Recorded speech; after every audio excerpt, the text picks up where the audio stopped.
Hi YouTube, it's Janelle here, also known as MissBeHelpful. And in this video, I'm going to tell you guys a little bit more about how I've made extra money on top of my 9 to 5 throughout the past couple of years by working a lot of different side hustles. Now, before I jump in, I just want to let you guys know I post videos every single week right here on my channel about personal finance. That means anything related to money, budgeting, investing, saving, checking accounts, anything that has to do with money, because I know that personal finance can seem really complicated and we don't learn it in school. So I just try to make sure that on this channel, I break it down and make it really simple and fun to learn about money. I've always had my 9 to 5. So when I graduated college, I was a classroom teacher. And this really shaped all the different side hustles that I've had after that because, well, most of them, because when you work as a teacher, you have to have a teaching certification or a teaching license. And I got my master's degree in teaching. So after that, it was very easy for me to make money in things like tutoring. So one of my very first side hustles ever was tutoring kids. I would tutor on weekends, on Saturdays and Sundays, and I will also tutor after school.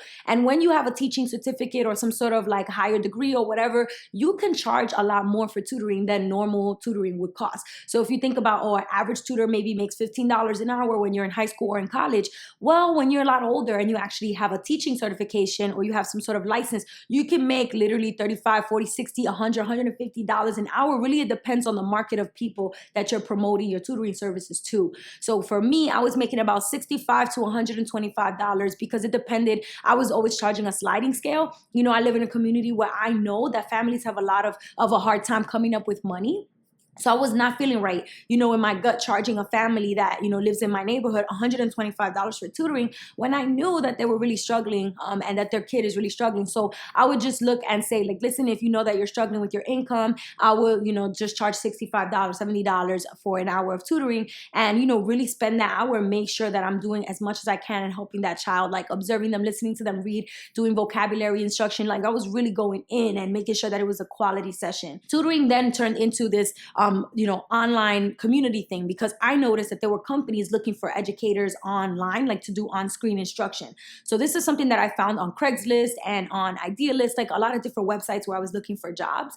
And I saw on-screen instructor kept coming up for companies like Zern and Edgenuity that are looking for instructors to teach online. Now for me, you know, I have a big personality, so I was like, oh, I could be on screen, I can do that. And I also have teaching certification. So I'm like, oh, if I put those two together, I can teach on the screen. So I started working for companies like that, and I was making literally anywhere between $150 to $200 per hour to do online instruction. And a lot of times it was pre-recorded, which meant that I could make mistakes and just keep trying until I got the video right. And sometimes that would take me 2 or 3 hours for a lesson. So that would be, you know, anywhere from $500, $600, $700 for one specific instructional set of lessons versus, you know, what I was doing before, which was $100, $60 to $100 for 1 hour of tutoring. So this very quickly helped me to like level up my side money because while I was teaching and working as an education director, my salary was under $50,000. So I know, like, living in New York City, that was not gonna cut it. And plus I had $20,000 of credit card debt that I was trying to get out of. So for me, I had to be aggressive with my side hustles. But I was willing to put in the work. I would go there after work. I would leave, pack up, and go straight to the filming center and make more videos.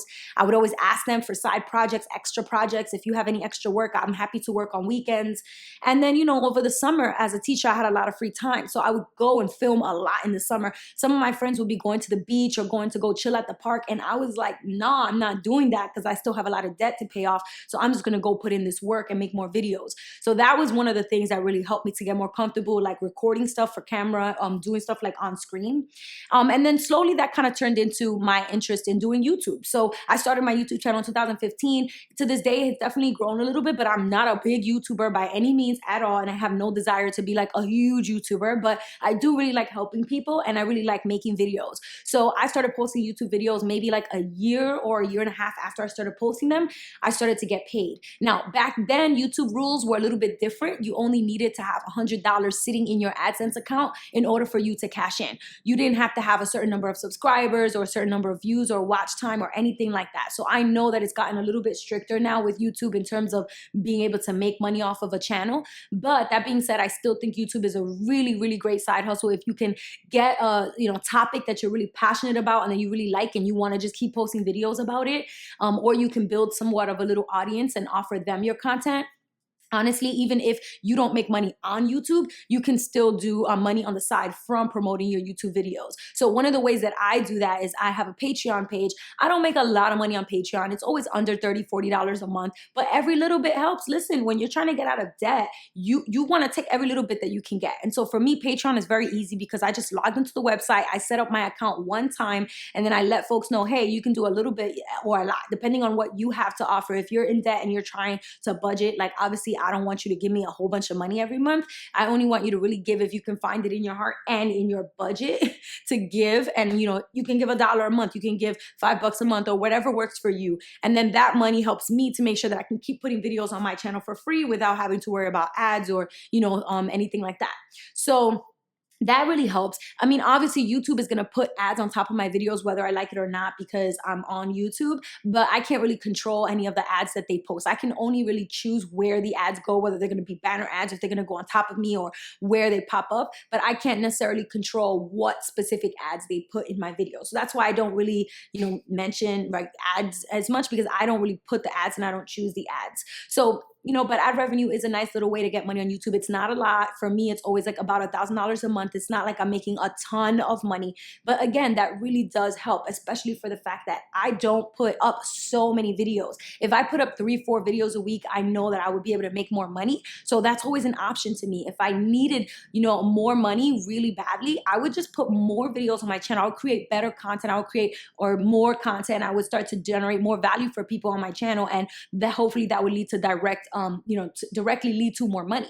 So for me, it's kind of like once you start doing something and you start to see success, it's going to just get easier for you to be able to build that out and make more money from it. Once I actually started YouTubing, I kept going pretty consistently. I first started with like 1 video a month, and then I started going to a video a week, then 2 videos a week, 3 videos a week. Now I'm back to like 1 video a week just because of my crazy schedule. But once I started doing that and I grew a little bit of an audience, people started asking me like, oh, do you do in-person stuff like the way you do videos on YouTube? And so then I realized, oh, I could definitely do in-person stuff as well. And now I do that a lot more, and I enjoy it so much more. I mean, I love you guys on my YouTube channel. I love people that come, view, comment, and subscribe and communicate with me on here. But there's nothing like, for me at least, there's nothing like human connection and human interaction. So when I'm in person with a group of people in the audience, I just love that. And I really especially love connecting with people one-on-one after events. When they come line up to talk to me, I'm like, oh, my little heart is so full, because I get to hear personal stories. I get to hear from them what they're going through and give them like my best advice and just kind of let them know what resources I have found helpful. So I know like in that little way, I'm making such a big impact in those individual people's lives. But I definitely continue to post online, because online you have the opportunity to affect way more people than you can fit in one room, because this is going to go on the internet and thousands and hundreds of thousands and millions of people potentially could find this stuff. So this is definitely something that makes a lot more sense in terms of like mass scale. But for me, in what terms of what I enjoy, like always in person is going to be more enjoyable and gives me a little bit more happiness and joy than like posting stuff onto the web. So I continue to try to do both. And the fact that I have a little bit of a following on YouTube has definitely helped me to charge to be able to have a fee, an honorarium or whatever, where I go speak and do keynotes at conferences and things like that. Speaking at colleges, speaking at events like youth conferences, women's conferences. And so that has definitely been another source of income for me that has been really, really helpful. Whenever it works with my schedule, I try to make it happen. And, the money usually comes a couple weeks later when they process the payment, and either a check comes in the mail or it goes direct deposit if you set it up that way. So speaking gigs are always really great, but you do have to have some sort of established personality or a brand or some sort of like group of people that follow you and something that you have recognition for. Once you build that out, then the money will come a little bit easier. Aside from in-person events, I've also been asked to do a lot of blogging. I have never, ever, ever in my life thought about myself as a blogger, because I really like talking. I mean, that's why I have a YouTube channel. Like, I just like talking a lot better than writing. I find like the thoughts come easier, the words come easier. I flow better when I'm talking rather than when I'm writing. I get stuck and I kind of try to think, how can I phrase this, or what word do I want to use here? And I tend to like get a little bit more stuck. So I really like talking to people more, which is why speaking works better for me. But I still do take blogging opportunities every now and then, because if it's about a topic that I'm really passionate about, there's such an easy way. And this is so helpful for anybody out there who likes to talk but doesn't necessarily like to write. If you do want to make money from blogging, what I do this is my pro tip, I turn on my voice record or make a voice note on my phone or my computer, and I just talk about what I want to say regarding the topic. So I just say like, okay, like as if I was making a YouTube video, I would just go through and say all the things that I want to say. And then on Google Documents, I would just open it up and press like transcribe or like voice record, and then I just play the note and it will literally turn it into text for me. And then all I have to do is make some minor edits here and there. And then I just go through and edit. So editing the writing is so much easier for me than creating the writing on a blank piece of paper from scratch. So that's why that strategy works for me really well. I record it, transcribe it, and then I just start working on editing it, making it sound better, editing the grammar, spelling, the structure, all of that good stuff to make it flow a little bit better and make it more fun for people to read. You can make money a couple different ways. So you can either make money per word, you can make money per blog post, depends on the agreement that you have.